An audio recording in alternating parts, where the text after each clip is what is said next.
Bem, amigos do Guia,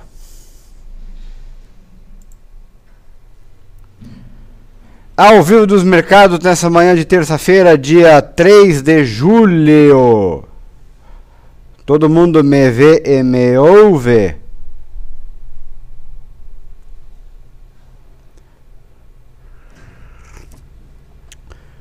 Ovo, diz o Bruno Pesca. Muito bem, ok, beleza. Sim, senhor, sim, senhor, sim, senhor. Sim, senhor, bom dia, sim, senhor. Bom dia, Tonico. Bom dia, Celso. Vamos lá, então. Indifut abre em alta.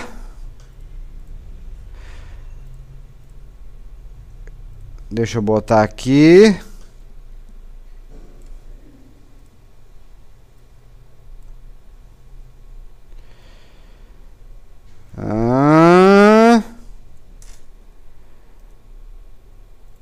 Atualizar. Tá, agora tá atualizado. Indifut abre em alta, havia fechado bem ali, né, no limite, perto do limite inferior da nossa acumulação. O detalhe interessante, um dos detalhes interessantes é que ontem foi assim, né, subindo, ó, como quem não quer nada, estão vendo? Eu cheguei até a fazer um call ao vivo aqui nesse horário, era mais ou menos lá umas 13h30, perto das 4. Mas Petrobras não tinha chegado no patamar que a gente estava esperando, Eletropaulo também não, nem YouTube, então não ia ter muita. E só Gerdau ameaçava de repente estourar lá para cima dos 17,90, né, que é mais ou menos onde a gente vai procurar fazer stop. Eu vou procurar, né, porque eu tô comprado. Conforme vocês bem sabem. E aí achei melhor, quer dizer, não, sabe, sem volume não tinha muito por que fazer um call. Isso é um gráfico de 60 minutos, é mais para day trade, enfim. Perspectiva não tinha mudado assim tanto. A outra coisa interessante é que essa alta aqui, ó, quando a gente pega pelo menos pelo caráter diário da coisa, ela foi ajudada. Ela foi ajudada pelo OGX, né, que subiu pacas ontem. Assim como cai, sobe, né? E aí, inclusive, está lá no noticiário. Será que foi exagero do mercado? Está lá na sala de imprensa, postei lá, tem um link lá. Não costumo botar de empresas especificamente, né? E aí o pessoal já estava comentando aqui o baque da siderúrgica Wuhan, no Porto de Açu. Eu vi a siderúrgica Wuhan, mas como eu vi a siderúrgica Wuhan, eu passei batido. Achei que não era uma coisa tão perto aqui, achei que era uma coisa mais da China, daí passei batido. E então do Porto de Açu, mais um baque pro Ike, né? Bom, vamos ver. Vamos ver, mas ativos a gente discute depois, tá? Primeiro a perspectiva geral. Perspectiva geral que não muda muito, Europa fechou em alta, fechou não, desculpa, a Ásia fechou em alta. Tudo em alta, né? A maior alta foi o Hang Seng de Hong Kong. Dizem que é um importante proxy aí para comportamento, né? Xangai fechou em alta, já é a terceira alta seguida. Veio o PMI de não indústria, né? Não manufatura, veio acelerando, que é bom, veio em boa hora.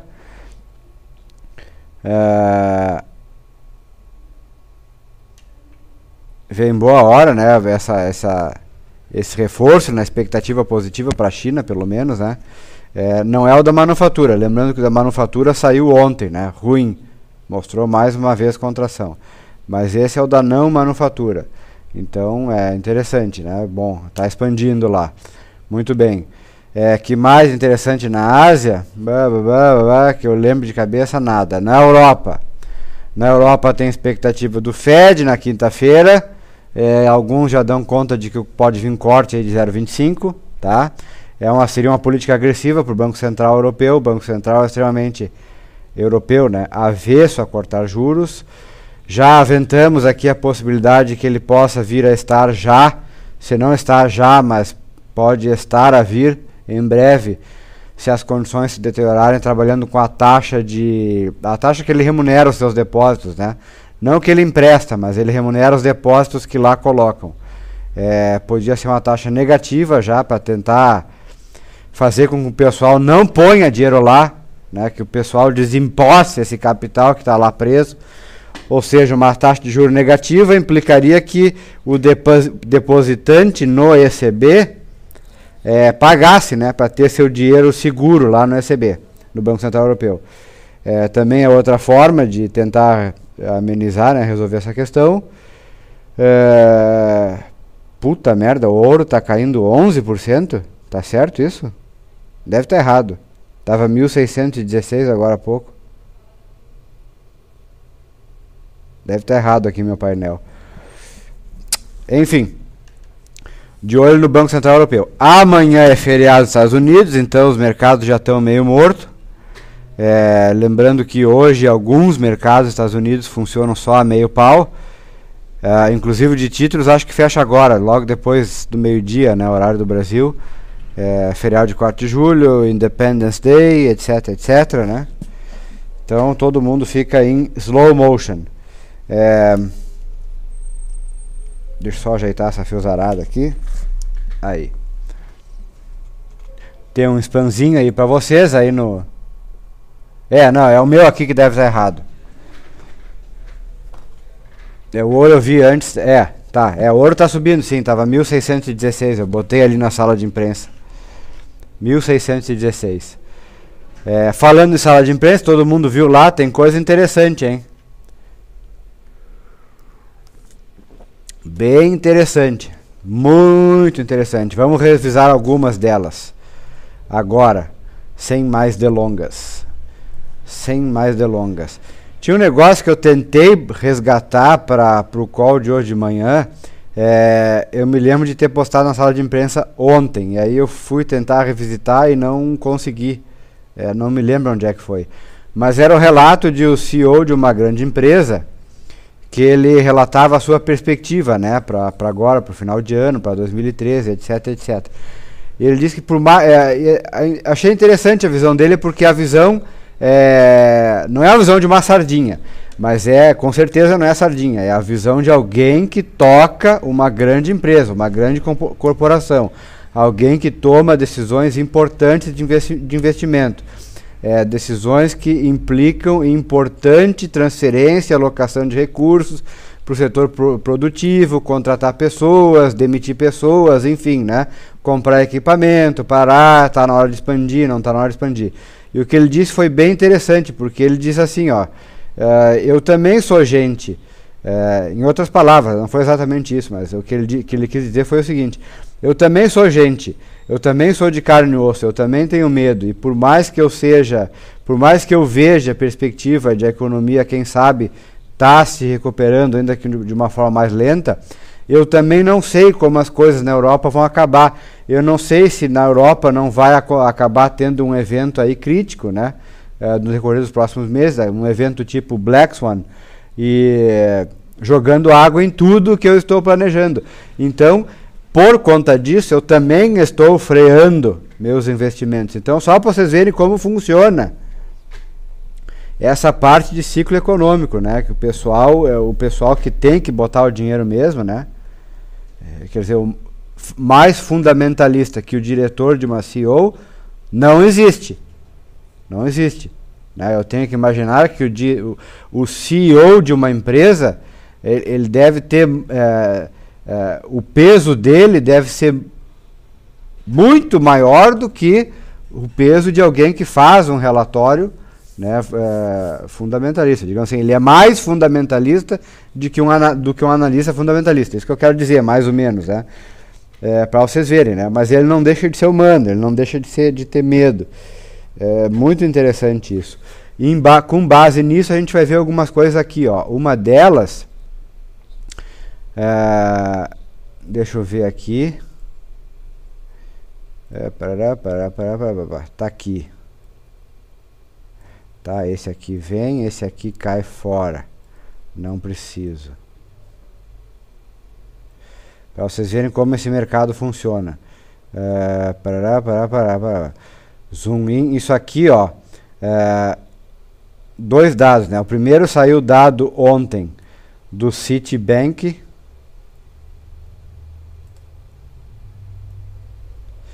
que é um modelo proprietário deles, né, que eles chamam de modelo de pânico e euforia.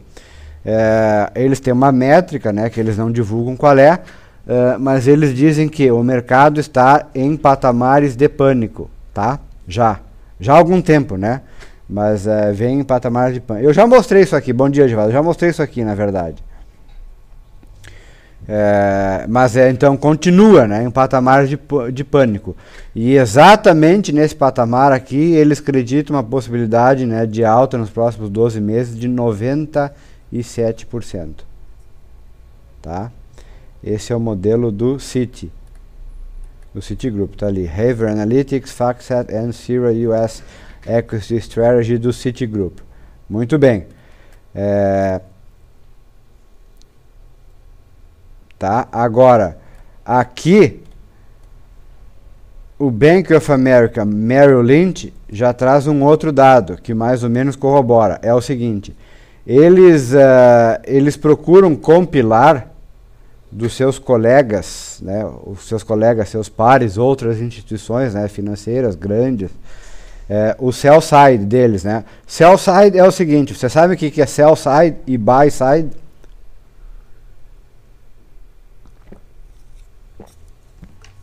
Sell side e buy side. Sabem do que se trata? Já ouviram falar? Olha só, né? O cara que assiste... Bom dia, Paulo.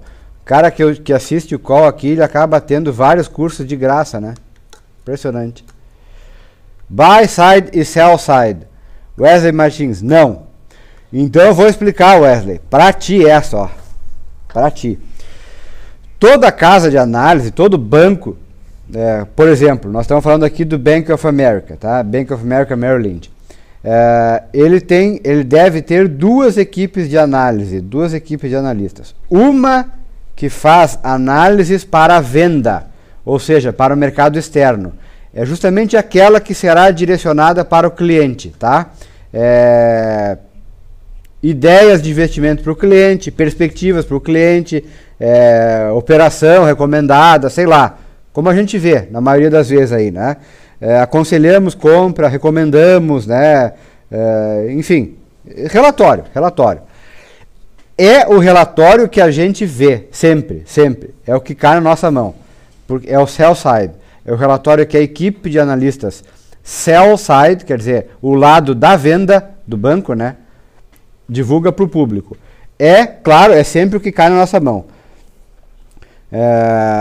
Uma outra equipe de analistas, e as duas, em tese, não devem conversar entre si, elas devem ser blindadas, né? Agora, como controlam isso, eu não sei. Uma outra equipe de analistas faz a análise para o próprio banco. Ahá!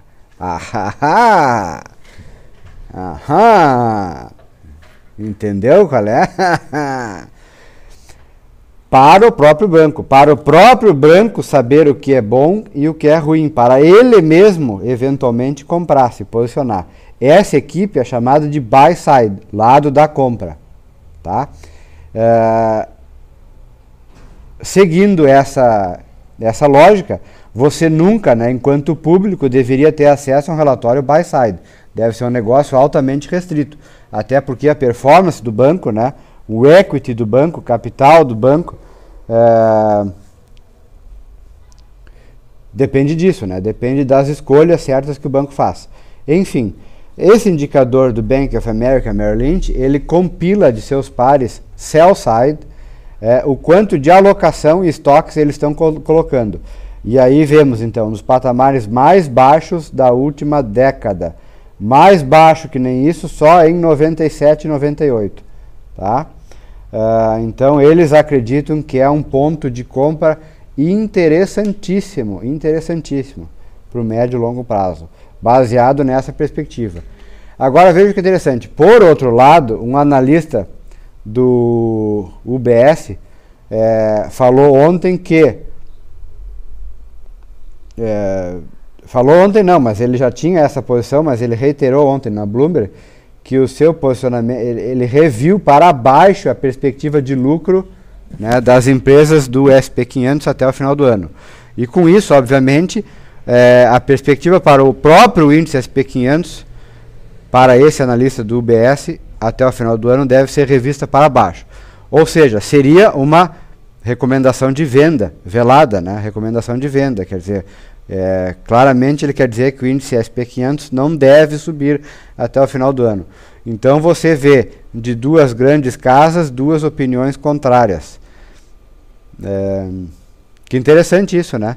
Isso vai de encontro à ideia de que só porque o cara é tubarão, ele tem que ter a mesma opinião. Não, o mercado justamente existe porque os tubarões é que têm opiniões diferentes. A sardinhada nada importa nesse processo. A sardinhada só faz volume, ela só entra no meio ali para fazer volume. Quem briga mesmo, quem faz mercado são os tubarões. Então vejam que interessante. O Jim O'Neill do Goldman Sachs, por outro lado, reportagem da Bloomberg, ele faz uma comparação interessante. O James O'Neill, para quem não sabe, muito prazer, James O'Neill, foi o cara que cunhou no final da década retrasada a expressão BRICS, né? Brasil, Russia, India and China. Ele que cunhou BRICS e agora cunhou de novo Mavins, né? Que é a próxima onda de países, do qual o V é Vietnã, que alguém perguntou aí ontem qual é a importância do Vietnã, está aí. São os Mavins, M-A-V-I-N-S. É a próxima onda de país aí, supostamente, que vai despontar aí. Enfim. Aí ele teceu uma comparação interessante. O crescimento dos BRICS nos últimos 10 anos foi de quase 4 vezes, tá? A proporção. É o crescimento bruto mesmo. Proporção dos BRICS com relação ao PIB global cresceu 4 vezes nos últimos 10 anos e hoje ele já considera 20% do PIB global, os BRICS. Ponto.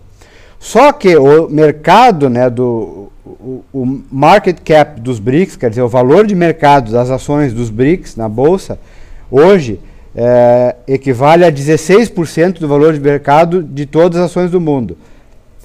Ou seja, tem uma defasagem de 4%.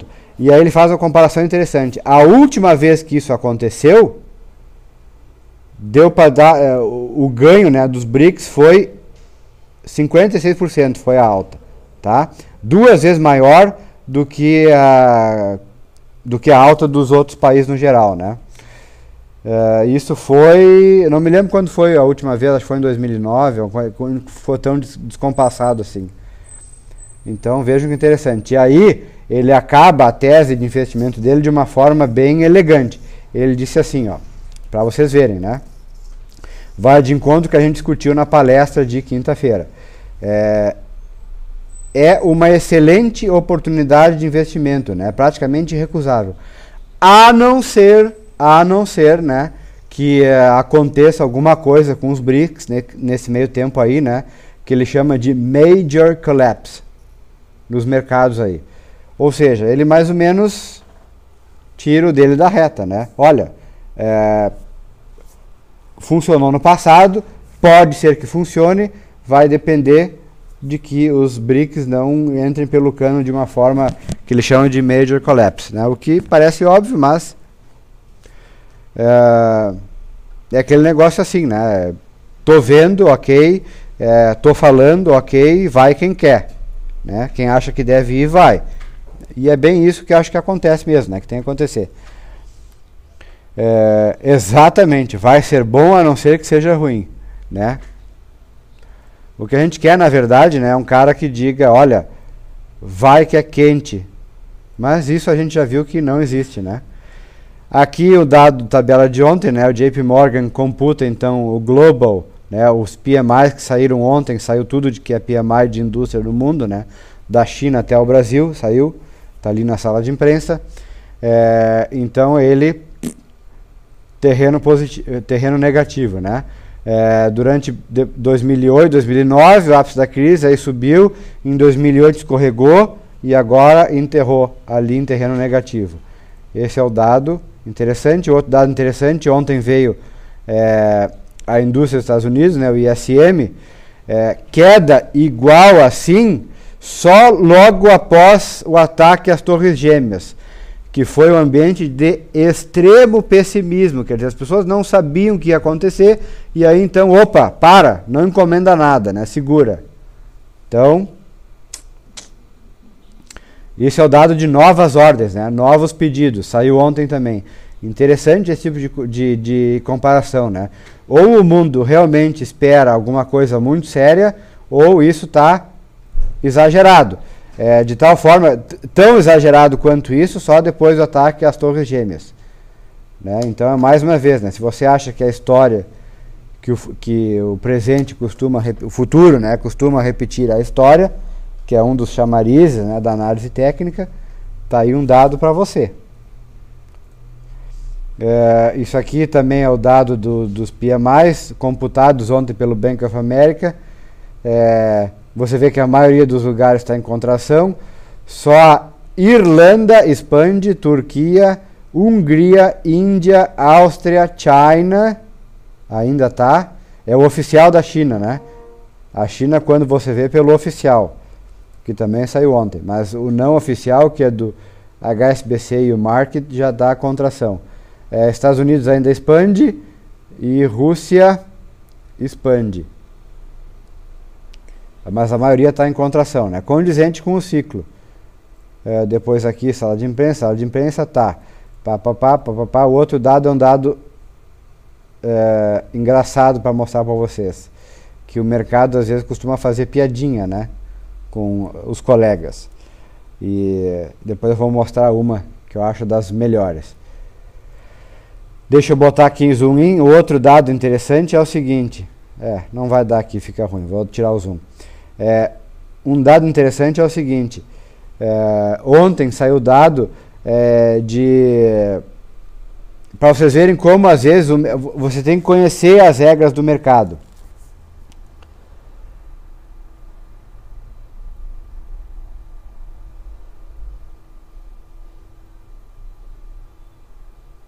O Canter tá falando pro Bruno aí, tá? Não tinha entendido, tá, beleza. O cara, sell side. Quem sabe é isso mesmo, né, Bruno? O cara estagia na equipe sell side. Quando ele tá bem treinado, ele vai pro buy side. Não duvido, né? Eletropaulo foi para as cucuias. Vamos ver depois. Enfim, para vocês verem como funciona o mercado. Isso aqui, ó, é um indicador que computa a quantidade de caixa, né, dos fundos mútuos, e você vê que nos últimos meses a quantidade de caixa aumentou. O que isso quer dizer? Isso, na verdade, imagine que você é o gerente, né, o gestor de um desses fundos mútuos. Você sabe que eventualmente você tem que ligar com retiradas, né, porque as pessoas depositam dinheiro, mas eventualmente sacam dinheiro. A pergunta é, quando é que as pessoas sacam dinheiro dos fundos? Ora, quando os mercados vão mal, concordo? Quando os mercados vão bem, a tendência é que as pessoas ponham mais dinheiro, né? Porque justamente é o que vai chamando a atenção. A bolsa está dando, então vamos botar mais dinheiro na bolsa. É justamente assim, deveria ser o contrário, mas é assim. Então, na verdade, o que esses caras têm que fazer à medida que a bolsa vai caindo, eles têm que prever que as pessoas vão retirar recursos, e aí eles têm que ter caixa. E para ter caixa, eles têm que vender um pouquinho das suas posições no mercado. Ou seja, eles têm que, à medida que o mercado, eles têm que acompanhar o mercado. É isso que eu quero dizer, tá? De uma forma bem sutil, eles têm que acompanhar o mercado. O mercado caiu, eles têm que vender um pouquinho. Tá? Eles não podem se antecipar, eles têm que vender um pouquinho para fazer caixa, para fazer frente aos eventuais retiradas que eles sabem que vai acontecer. Porque se eles deixarem para fazer depois, quando o mercado cai bastante e eles não têm caixa, aí mesmo eles têm que vender quando o mercado está muito descontado. É pior, entenderam qual é a jogada? Eles têm que mais ou menos se antecipar. Então, veja como é importante, à luz daquilo que a gente conversou na palestra de quinta-feira, entender como é que o mercado funciona, como é que os tipos de participante vêm no mercado. Como é que, se o mercado cai, por que ele pode cair ainda um pouquinho mais antes de cair bastante? Entender como é que é essa dança. Porque o fundo mútuo, ele tem grana. Ele é um tubarão. E se ele vê que o mercado caiu um pouquinho, ele tem que vender um pouco também. Antes que ele precise vender mais. Antes que ele precise vender mais. E aí, se ele precisar vender mais e não está preparado para isso, aí é que ele alavanca o movimento de queda. Então, de certa forma, em menor grau, o fundo mútuo, o gestor do fundo mútuo, ele age mais ou menos como a sardinha. A sardinha vê o mercado caindo, ela vende. O fundo mútuo, o gestor do fundo mútuo, ele precisa fazer isso em menor grau, por causa dessa questão de caixa. Quando você vê aqui, ó, caixa alto assim, costuma ser, às vezes, tá, um preditor para novas altas do mercado. Mas ele não é um bom preditor. Quando a gente vê aqui no longo prazo, vejam que a quantidade de caixa ainda é muito pequena, já foi bem maior, né, em tempos passados. Então ela é muito pequena ainda. Ela aumentou aí no último mês de 3,3% para 3,7% da posição total. É muito pouco. A melhor noção talvez seja ver esse indicador aqui, tá? Que é o divisor entre o superávit e o déficit. E aí ver a sua relação com o mercado, com o stock market. Mas ele ainda está no metade do caminho, então ele não te diz nada. Eu trouxe mais assim por uma questão de curiosidade, para a gente procurar entender como funciona, do que como indicador de extremo. Ele não está em extremo ainda. Da mesma forma como, também não trouxe, mas vou falar, o Hubbard Financial Digest, que é aquela revista que compila, né, compila as outras indicações das revistas, os editoriais, né, de revistas de economia e estoques, né, o que eles vêm alocando, e teve uma melhora no índice de alocação. Saiu de um extremo no mês passado, que era quase 30%, para 47%. Quer dizer, o pessoal alocou, né, os editores de revista de mercado aumentaram a sua, digamos, a sua recomendação em alocação em estoques. Agora, também está no meio do caminho. Quando fica muito abaixo, é um extremo e costuma servir como contrarian indicators. E isso já foi no mês passado. A gente já comentou aqui. Mas ainda está no meio do caminho, entre o extremo de baixo e o extremo de cima, que seria acima de 60%. Quando esses editores, né, de revistas costumam recomendar, quando o percentual deles, né, mais de 60% deles recomenda exposição em estoques, então aí já é um sinal de alerta. Opa, está chegando o nível de sobrecompra. Mas ainda está na metade do caminho, então também não diz muita coisa. O dado que saiu anteontem, que eu esqueci de falar ontem, é um dado de que quem gosta de história às vezes leva em consideração. Eu acho um tipo de dado fraco, mas enfim, junho foi um mês bom, né, nos mercados americanos. Foi um mês de alta. E quando junho é a alta, geralmente julho e agosto não é. Tá? Praticamente só 30% das vezes fecha em alta. Tanto para julho, tanto para agosto. Tem gente que gosta desse tipo de dado, eu acho um dado meio fraco, enfim. Não levo muito em consideração. Vamos ver aí então. Eletropaulo nem abriu. Se está certo aqui, nem abriu. E vamos ver a doleta. A doleta abre em queda. O preço de corte fica em 2,07. Está lá no blog. Revisem lá. Alguém aqui está assistindo o call pela primeira vez?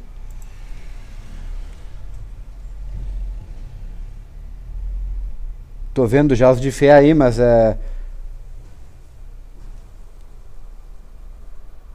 alguém aqui? Por favor, se manifeste, é importante, tá? É importante para eu saber, porque aí menos 11% teórica. A Eletropaulo, saiu lá a revisão, né, 9,33, etc. Descontada a inflação, Eu vi que o desconto, assim, o desconto médio, o mercado esperava 5,11, né, de número real. E aí ele seria elevado para 5,6, né, com essa revisão. Então o mercado haverá de descontar. Então, mas Eletropaulo depois a gente vê, tá? O dólar então mais uma sessão de queda. Abriu em queda ali, né? 2,07. Bom, se ninguém é novo aqui, tá todo mundo careca de saber que tem que conjugar, né, o call daqui com as sessões sala de imprensa e a perspectiva de abertura do blog lá, né? Porque nem sempre que eu falo aqui, às vezes o que eu não falo aqui fica escrito e vice-versa, e sempre fica coisa de fora, enfim. Ontem apareceu a Carmelita aí, né? Mas pelo jeito ela se assustou, porque depois ela não estava mais. Mas a moral é justamente essa, né? Fazer um call diferenciado, né? Fazer um call que não leia noticiário, um call que não fique falando, olha, o índice rompeu aqui, tem suporte aqui, se rompeu aqui vai para lá, se perder aqui vai para cá. A intenção é justamente fazer um negócio mais diferenciado. E por conta disso, acho que deu de assunto, né? Não lembro lá nada de mais relevante. O índice futuro está aqui, ó, operando aqui para dentro da sua área de congestão, né? Mas ainda abaixo das LTAs que eu tracei. Vamos ver como é que eu tracei essas LTAs. Eu tracei uma pegando aquele topo ali e outra pegando esse topo aqui, ó. Então dá uma faixazinha de LTB, né? Dá uma faixazinha de LTB. Tá? Que vai servir mais ou menos de referencial para mim, pelo menos, né? Para mim. Eu estou vendido em BOVA 11 desde aqui, ainda estou no lucro. Petro sobe mais um pouquinho, quase deu compra ontem. Daqui um pouco, de repente, firma a compra. Que mais está subindo? Itaú sobe um pouquinho, deve estar dando compra agora.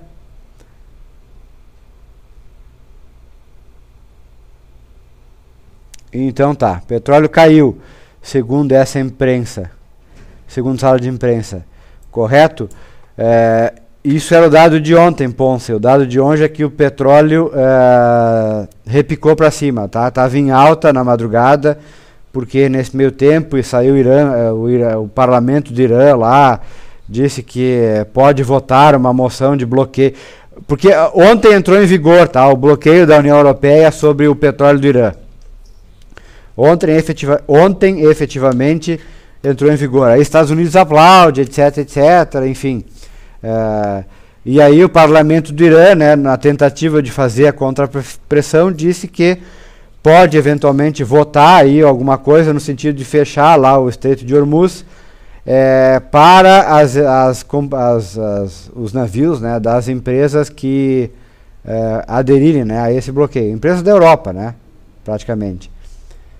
Os Estados Unidos livrou, né, a China, a Coreia, não me lembro quem mais, Japão, desse tal bloqueio, né. Duas medidas, né, duas balanças, duas medidas. É sempre mais uma questão política do que qualquer outra coisa. Então, não dá medo de comprar YouTube com essa abertura de gap? Olha, daria, né? Depois a gente já vai ver ali. Aliás, já vamos encerrando então o call, tá? E já vamos para sessão de ativos, tá? Eu encerro agora. Alguém tem mais alguma coisa a comentar? Senão eu já vou encerrando e volto daqui 2 minutos. Beleza, então? Daqui a pouco a gente volta.